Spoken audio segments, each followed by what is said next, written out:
Good evening, Spilling the Beansters. As you can probably tell, this isn't Johnny. This is Punk standing in for Johnny. He's unfortunately away at the moment. And I say unfortunately, he's away on holiday. So I'm sure he's having a good time. But unfortunately, the Airbnb he's staying in doesn't have any Wi-Fi, so he can't host tonight. But I'm sure he's having a great time in Workington nonetheless. So tonight would say tonight, could be this morning, could be the afternoon, could be brunch. We're doing things slightly differently. So the lads have all sent in some recordings for us, and for you, for the audience to listen to their thoughts on topics such as Hartlepool, Hornchurch, the soccer, Barrow soccer, that kind of thing. So we're going to start off with thoughts on the Hartlepool game. We're kicking things off with, I think, Fraser. I can't remember where we have lined them up, but you'll find out soon enough. So I think it's Fraser kicking us off. Oh, is it Dave? No, it's Dave, actually. Yeah, Dave's kicking us off with his thoughts on the Hartlepool game. And the pink kit, I guess, might be mentioned, the Pepto-Bismol kit. So without further ado, then, let's take it away, Dave. Heartburn, indigestion, upset stomach, diarrhea. Well, after the optimism of the pre-season pod, here we are again, gathered in our misery after a 2-0 defeat at Hartlepool. But should we really be that miserable? Was a defeat at Big Spending Hartlepool on their patch on the opening day, was it that much of a shock? Not for me.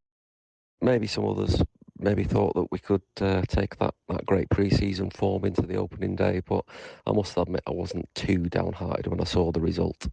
Yes, saw the result. I wasn't there, so I cannot properly comment on the full 90 minutes. I'm on holiday at the minute, but I've kind of read about as much of the game as I could and seen the stats and seen a lot of the reaction. And I think, I don't know, others will know better than me, obviously, but it didn't sound like a classic. I think the stats were fairly even, and it looked like a quiet day for both goalies. I think probably the difference is that their chances, such as they were, fell to top quality operators like Harris and Nolan, who will be very expensive and are undoubtedly stars at this level. And our best chance fell to Innes Cameron. And I'll take a bit of blame for him fluffing his lines, because obviously I bigged up his pre-season improvement on the last pod, so sorry for jinxing you there, Innes. Hopefully we can put that one behind us and we can get going properly for the rest of the season. I think maybe the reference there to the star quality, I think that might be possibly a metaphor for the rest of the season, in the fact that we've maybe got enough in the squad to go toe-to-toe with a lot of the division, and we can make life difficult for the real big hitters at the top end of the table. But maybe we just lack the little bit of star quality, like a Harrison and Nolan in our team. I think we have got some good players for the level, but as I say, just that little cut above, which will probably separate the teams that are going for the automatics compared to those who will be happy to take a berth in the playoffs. So yeah, disappointing really to start the season with a defeat. It's always disappointing to lose, no matter who the opposition is. But hopefully we can take the positives. I presume the lads have had a good week on the training ground. And let's look forward to a better performance and hopefully a better result against Hornchurch. Well, thank you for that, Dave. I have to say I absolutely agree with everything that he says, as I usually do. There's no video today, as you can probably tell, because you're just listening to it with a blank screen. So we don't know where his fingers were, but hopefully he's learned his lessons from last time and kept them out of his ears. So we're going to move on down. Like I said before, Fraser, he's up now. This is him, this is Fraser. So take it away, Fraser. Hello there. Having had a few days to reflect on our defeat to Hartlepool at the weekend. Yeah, I think there were some mildly encouraging signs in there. We lost a game 2-0. That there wasn't an awful lot in there, and if we're gonna lose at one of the more moneyed and fancied sides this season, then doing it now rather than at the business end of the season is when to do it. I think sort of where we fell down was not getting enough support to Innes Cameron. I think it was quite interesting because it was very much a new look Barrow AFC, but Innes Cameron up front, well, he's sort of new look. I think, to be fair, he's not as old look as Scott Smith and Raheem Harper in midfield, which is probably the surprising sort of one. So I think what was supposed to happen was that Harper was supposed to push on and support Cameron, but for whatever reason, that didn't happen. It was a bit like Chesterfield away last year, to be honest, where there was just a load of centre midfielders who weren't really able to support poor isolated Innes Cameron. So I don't think Harper and Smith got put himself about as he always does. I don't think that necessarily worked to plan. Although we did get him behind them a couple of times. Notably, Innes Cameron, who ballooned his effort over the bar disappointingly, and then Ollie Crankshaw, who I thought was fairly industrious on his debut. So what went well? Who played well? I like to look at Kalambayi. I think had we started last season with him in League Two, he wouldn't have looked out of place in League Two. I just wonder what he was doing in the National League South, because he looks a real player and a real character. I hope I'm not tempting fate here, and he's probably got a rick in him, because most players have at this level, to be honest. But I liked him a lot. He definitely had a bit of the S-housery about him as well, a bit of the dark arts, which have been sorely lacking. I thought him and Digi they provided a good threat from set pieces as well, and were quite dominant. I really like having an actual out and out right back. So I thought Marcel Oakley played pretty well. If he's maybe slightly lightweight, or it may have been the fact that him and George Walker are both quite sort of slight, wide men that will look like will lack a bit of a physical presence over that side of the pitch. But I thought Marcel Oakley did well. Danny Amos was a bit of an insipid debut from him. I think he's very much going to be, I don't know, a 6 out of 10, like fairly reliable, not many mistakes. I mean, he did have that good effort on goal. Well, he's probably our only player who tested their very good goalkeeper on loan from Chelsea. Not that we put him under any real strain throughout the match. MJ was decent enough. Innes there was bags of effort from Innes. Harper was fairly quiet, I think. Walker was all right, I thought. I thought it was a fairly mildly encouraging performance against. I mean, what won it was two of the best players in the league. Jack Nolan, who for some reason is clearly better than the National League, but has a penchant for playing football in the National League, i.e. whoever pays him the most. He looked like a cut above all of the others. I liked, obviously Will Harris, 27 goals last season.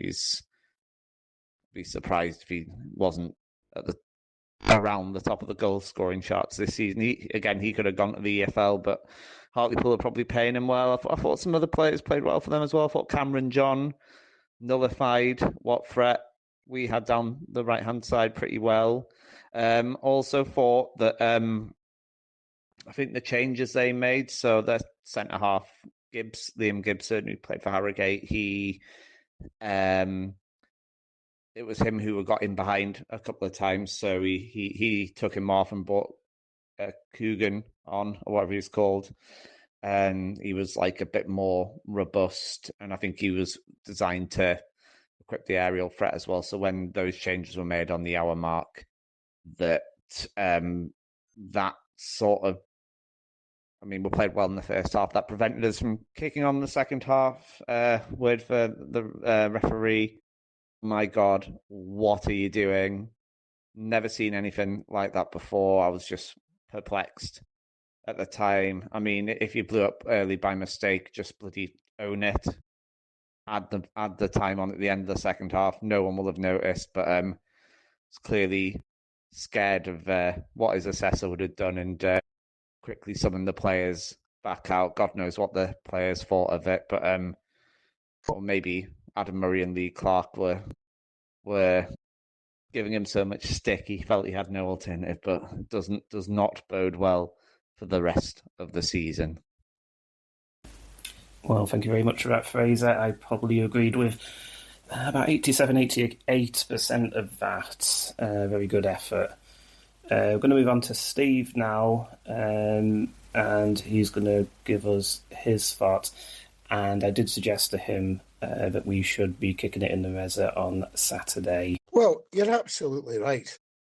But I think the main thing is to maintain a sense of perspective.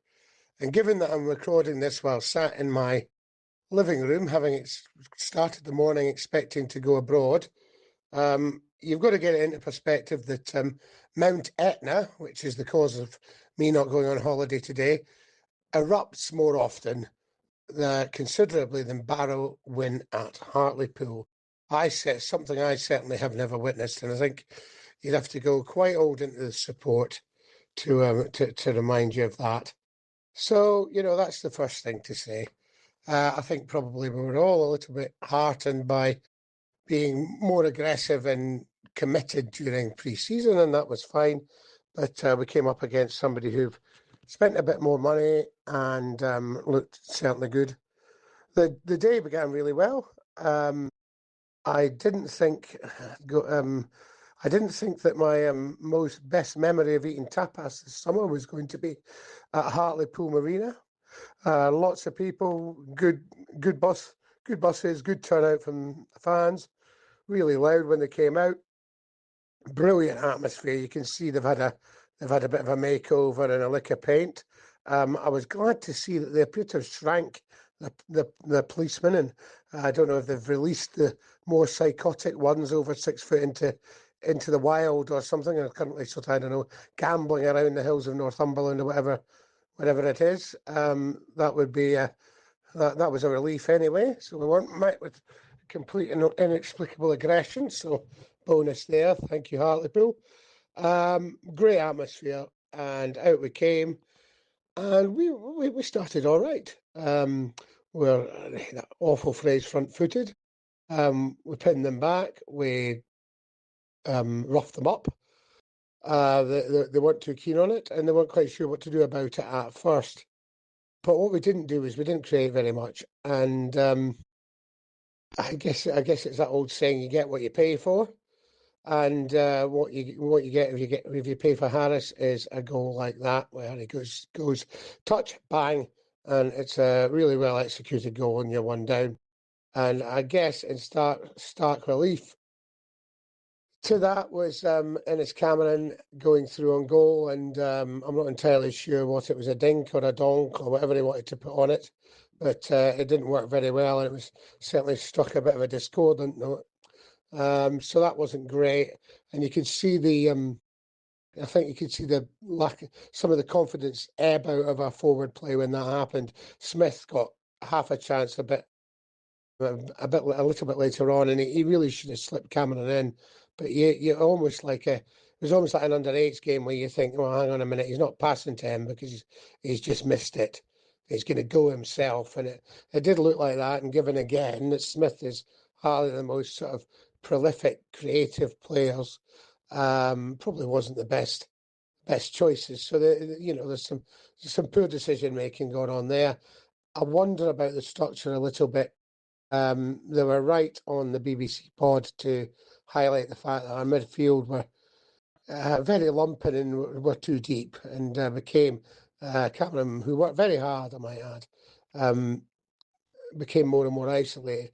But I'm not sure whether that wasn't MJ, who was either being forced back to support dealing with Harris and company, or had just decided to sit further back than they perhaps should have, and sort of dragged everyone back. If you remember the days of Yenevet, Jason Taylor would sit in front, would screen.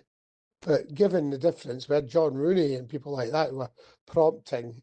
So we've got a bit to do before we're anywhere near that. The ref and the linesman guessed. I mean, they just guessed every 50-50. I mean, it was laughable. I'm not going to waste any more time on that. The last goal was poor. I think Winterbottom will be disappointed, though I thought it was okay.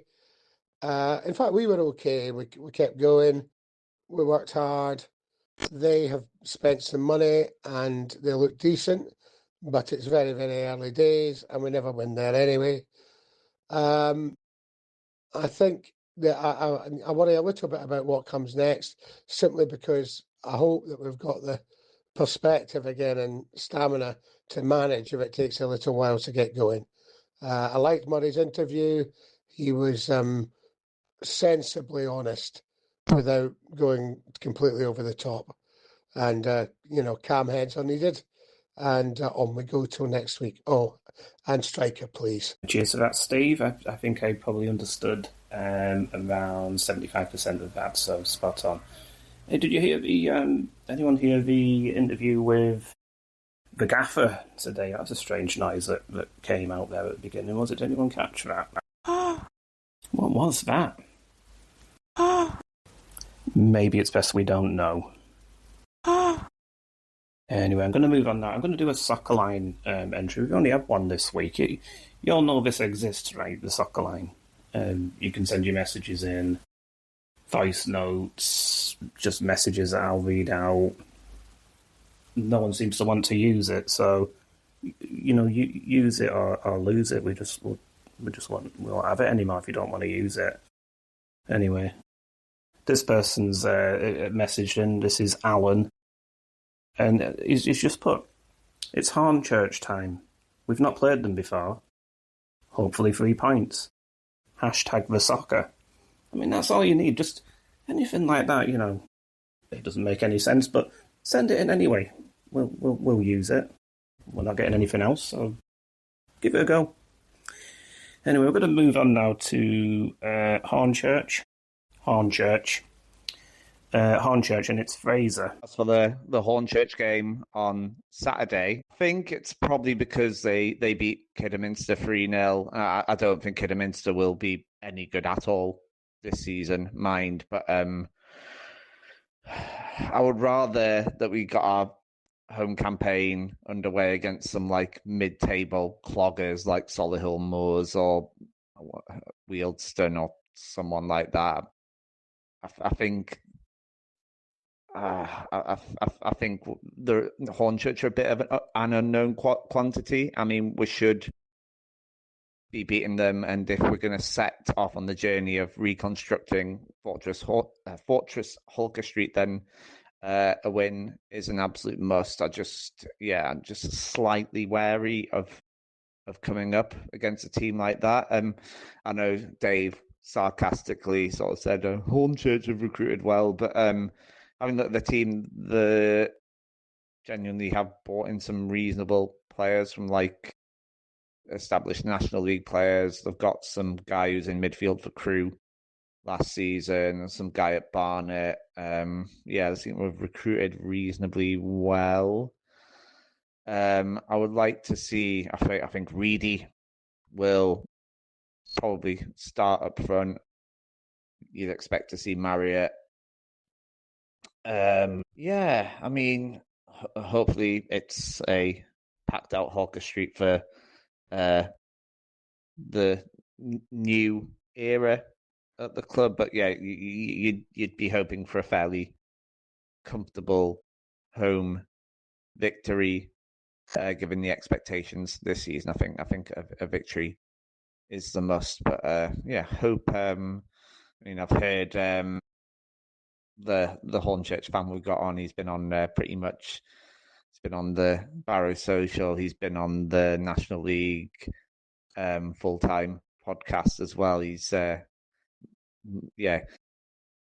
he's most certainly doing the round. He must be like pinching himself and wondering what on earth is going on. But yeah, I hope we get our home campaign underway with a victory, but not taking anything for granted. Thanks, Dave. Hornchurch, go.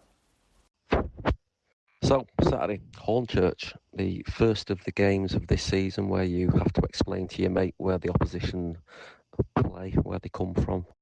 Yeah, it's just kind of East London, not quite as far as Essex sort of territory. 2 stops further on than Leyton Orient, something like that. So yeah, so hopefully it's the start of the real start of the new era, of the Murray era. And hopefully the good signs that we saw in pre-season at Holker Street will be translated into the performance on Saturday.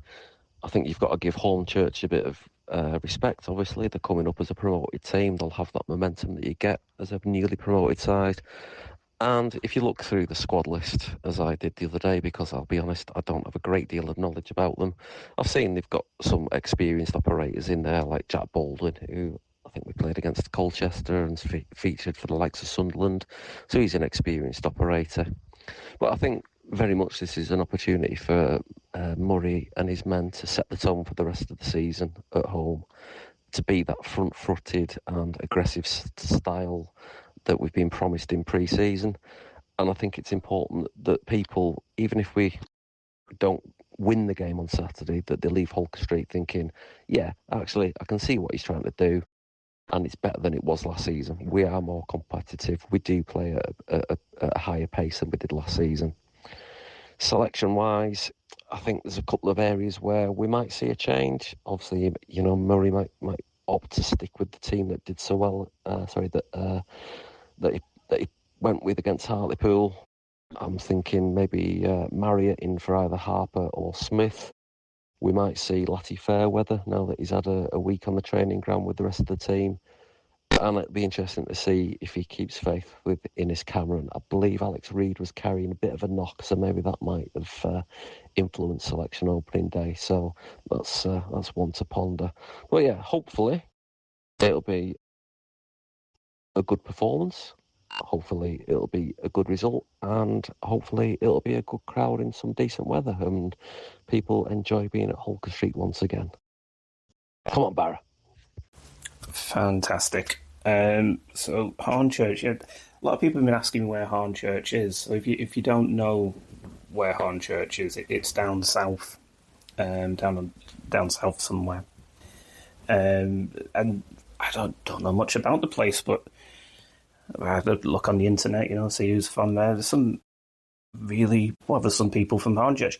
Stacey Solomon, once married to Steve, or was she? You know, from Jackass. And the guy who wrote the theme from Black Beauties from Hornchurch. It's strange. Apparently, someone was telling me there's a statue of Stacey Solomon riding Black Beauty in Hornchurch. That can't be true. I don't believe that for a second. But maybe, I don't know, next away game, the away game when we go down to Hornchurch, one to look out for is a statue of Stacey Solomon riding Black Beauty. Who knows? It's feasible. Anyway, so we're going to move on. More views on Hornchurch. This time from Dave. from Steve. Got Hornchurch on the brain. From Steve. Some very good points there. And thinking about Hornchurch, to give them the right name, because consonants have fled in the south.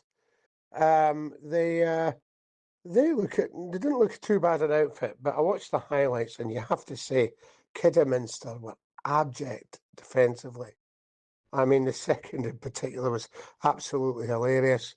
Hornchurch appear to have done some of the things that we've done. They've gone for big guys and physicality, and they certainly would prove too much for a pretty dreadful kiddie defence. And I hope that we do significantly better. The first goal, he was left all on his own. It was a decent enough flick on from the front post. The second one was just hilarious, comic cuts, just bad defending. The third one, I suppose, was a little bit like one of the goals we conceded at Hartlepool, where we just didn't do very well getting out to the ball or by clearing it. And one of their more skillful players smashed it into the net from just towards the edge of the box. So the big difficult side, and Darryl McMahon, who knows his stuff, certainly at non-league level, was all about sort of physicality, pressure on the ball, not getting ahead of ourselves, underdog status. He's clearly thriving on that. And of course he trotted out the old cliche about remembering Barrow was a tough place to go. Well, I hope that's right, and I think this for me is a much more important game, because I do think the home support in particular. I'm not saying we have to win it, but we do have to show. We've got to show intent and not an organisation. So I do hope that happens. They look decent. Their fans, apart from they've got the tinniest sounding drum ever, appear to sort of get behind their team. I listened to the chairman. He was quite a interesting guy. Obviously got organised. They've just gone full time, a little bit ahead of schedule. He's got a plan, and he was very measured and clearly, like any football club, has got the same passion for the town and team that you'd like to think they all have. So I can totally see why Adam Murray was saying in his interview, these guys aren't going to be anywhere near the bottom. So we'll see if he's right. I think he quite possibly is, given all the things I've just said. But equally, this is big guys. Our big guys at Holker Street should be better than their big guys and make less mistakes than their big guys. And this is the life of National League, and knowing over the years first day perceptions of home Barrow games, we could really do with getting this one, because the regular support, the regular average is vulnerable at this stage. Must be about, it's over 10 years now, easy, 15. We played Altrincham, and that was I think that was in the National League, and we were expected to beat them because I think we spent a couple of quid, and we didn't, and we weren't very good, and about 300 people disappeared like snow off a dike, and it took about 3 years to get them back. So, not to pile too much pressure on, but at least please show intent and don't lose. So next up, we've got Bailey from Hornchurch, the away fan, and I must apologise to Bailey because it's not usually like this. The podcast is not usually this shambolic. It's a very professional, slick operation. It's just one of those things. Johnny's in working, like I said, and it's just been left up to me to sort of fill in the pieces. I've got a lurcher climbing on me now. I am recording this as a lurcher. Doesn't usually happen this, so apologies to Bailey. But I'm gonna do the jingle anyway. I'll do the jingle. This would have happened. We've got like a little jingle for the away support, so you'll still get that. Do listen to future episodes. They're not all like this. There's some good ones. But we have had some good episodes. So apologies again. Here's the jingle. Just before we jingle, I do stay to the end as well, all listeners. We've had a special Soccer line come in from Cranky, and he's just given a quick message about the game on Saturday, so do stay to the end for that. That's we don't normally get people like that messaging into the soccer line, so stay tuned for Cranky. He'll come up after Bailey. Hello. All our Beans operatives are busy kicking it in the Reza right now. Please leave a message after the beep. Hi, it's Bailey Howard speaking here from Hornchurch FC, as I'm the club media journalist at Hornchurch, as this weekend we'll be heading to yourself, Barrow AFC, and we are really looking forward to coming down for the occasion, as our fans and the team are real up for this new experience in the National League for the first time ever, as Hornchurch has started to grow and develop in the leagues, as we've risen from the Isthmian Prem, or even so below that, all the way now to being in the National League. And this is going to be some journey, as we cannot wait across this season. I know we've just played one game against Kidderminster Harriers and gone and won 3-0, and I know that is a little bit of a statement win, but here is like we're not taking it overexcited, as we know it's going to be a real tough season, but we're ready for the occasion, and we're going to take it by game. Just to give you a little bit of information about Hornchurch, as I say, if you didn't know, we won the FA Trophy back in 2021 at Wembley against Hereford FC, and that was a historic day under the arch, and it will never be forgotten for Hornchurch. And then after that, we went on to lose back-to-back playoff finals year after year. Then we went on to win the Isthmian Prem title under the manager itself, Darryl McMahon. What a journey he has done at Hornchurch. He's been phenomenal for 2.5 years. Took us to the National League South, secured a 9th record finish. Then after that, last season, a magical season that will never be forgotten in the history of Hornchurch, as we went on to beat Torquay United in the playoff final in extra time, and that was a cracking match. All the way to the distance, as it all together, as the word together is a big key word at Hornchurch, as it's togetherness, from the fans to the behind the scenes. Everyone is together. But here, the team itself has been fantastic over pre-season and into the first game, as everyone's on board. They've been really good, really defensive, good in attack and threat, and there's some talent in the team, from young to experience, and this is a team that's going to just go and keep on thriving from week after week to try and go on and cause problems for teams in this division. But as I say, with Hornchurch, just don't bring the unexpected, because you're always going to get a Hornchurch side that is going to be difficult to play against. I'm not sure too much about Barrow itself, because I've never been, and I'm really looking forward to coming down this weekend, because this is a real iconic day, as we're playing our first ever experience Football League team in a league that we've never been in. As I say, with Barrow AFC, we've played against Adam Murray before, but last season he was the Eastbourne manager, the second game of our season in the National League South, and we went on to win that game. Could history repeat itself? Let's find out this weekend. But as we say, it's going to be real good away day. Our fans cannot wait. We've got a coach coming down, people are going on the trains. It's going to be absolutely noisy in that away end, so get it ready for a noisy day out from the away fans, because you're really in for a shock. You just think, if there was 5, if there was 10, that's going to be quiet, it's going to be noisy. There's going to be good over near 100 at least, even more than that, because we are ready for the occasion to get behind the team this weekend at Barrow yourselves. But look, we're ready for the occasion, and we just cannot wait. As I look back this weekend against Kidderminster Harriers, it was a game that brought everything to the table, and Hornchurch were ready for it, and now we've just got to bring it up to the north end of England to try and shine and put our name on the fixture list and also the league table, to make sure that teams know that we're in for a battle to bring them on and get a good game against them. But here, we're all excited, ready to travel up to yourselves, and we just cannot wait. And bring it on, as I say, and thank you very much for letting me talk today.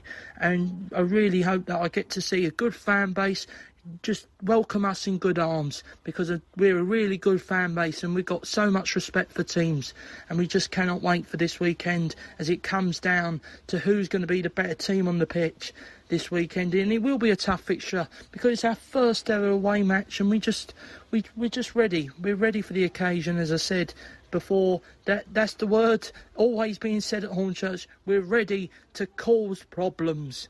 And the word togetherness, you will notice that from the fans to the players. As they walk out, we'll be ready getting behind them. So thank you. Thanks for that, Bailey. That was swell. Really great stuff there. Where's my microphone? Sorry, did you hear that? I hope so, because I'm holding the microphone up. And you know what? We've got another message from Fraser. He wanted to do 3 messages. So, fair play to him. Got another message. He wants to talk about recruitment. So if you're interested about recruitment, the next sort of 3 or 4 minutes are going to be right up your street. And also, there is that message from Cranky at the end. I keep promising the message from Cranky. It will come at the end, and it's worth waiting for. So do bear with. Just one word on recruitment. I was going to mention this on last week's podcast, but I think it's worth noting the parachute payment situation where we'll get 750k this season, I think 500 the season after, and then 250 or 300k the season after. That I've heard a few people on social media follow the National League, and they'll say, well, no, it's going to take them a season or 2 to adapt to this level. And it's like, we'll have to go fairly big either this season or next season. I mean, it could be, given there'll be some 2-year contracts coming to an end at the end of this season. And I know they're on significantly reduced wages and whatnot, but there'll be quite a few players like Barkhazen who we're still having to pay for. That'll free up some money. So maybe it'll be a similar size budget next season, even with reduced parachute payments. But we do have to if we don't go for it this season or the season after, then we're pretty much without any financial injection. We'll sort of missed an opportunity to really have a go at promotion and being towards the top end of the division. Saying that, it's worth acknowledging that the transfer window doesn't close in the National League. So I'm quite content for us to have a squad that's not the finished article yet. I think there'll be a moment, as there is sort of pretty much every season, where the transfer window shuts and there's some EFL teams with some players who know they aren't going to get first team football and that they'll get loaned out of National League clubs. And I think that'll be a key opportunity for us. I mean, I know we picked up Charlie McCann in that sort of, there's obviously the opposite, who's going from National League to League Two, but there'll be players that become available, and at National League level you get greater opportunity to bring in players we don't have to declare yet. I mean, I know there's an young attacking player coming in on loan. Apparently, I don't think that's been signed and sealed as of Wednesday evening. I do think that we need, I don't know, I think a young wide forward who's fast would be a good addition to. You've got your Whitfields and your Crankshaws who are I don't know, getting on. Whitfield's getting on slightly.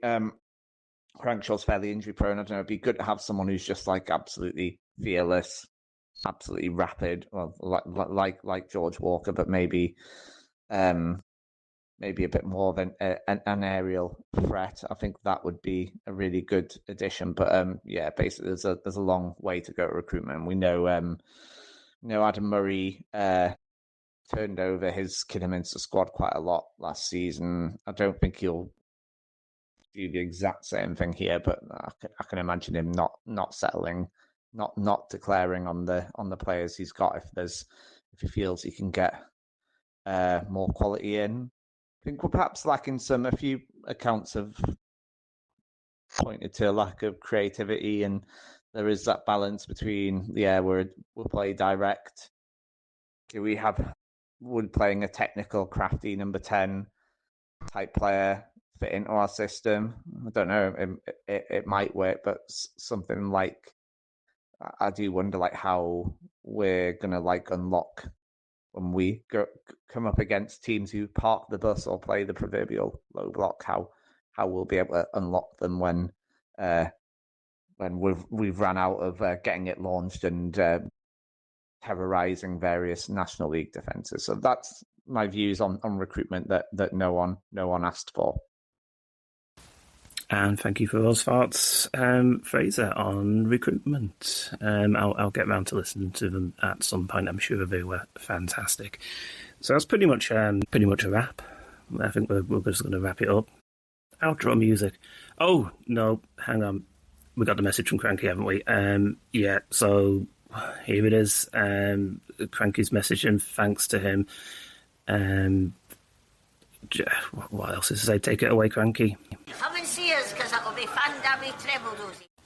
Cheers for that, Cranky. We'll see you next week with more Spilling the Beans. It'll be a lot better than this one, I promise you. We've got nothing to lose again. They're a team who are top of the league and they'll expect to beat us, so we're going to go there. We'll just enjoy it again, as we do in every game, and play with a smile on our faces. And Great achievement by all the players and the whole club as a collective unit. I'm really proud of them because they're an honest bunch, a great bunch of players, and I'm delighted for them. Remember, boys, that you're part of the side to win the trophy for the furnace. Yeah! The club for 45 years. Tremendous. We're just tremendous. Can't wait. I can't believe it. We've got Wembley.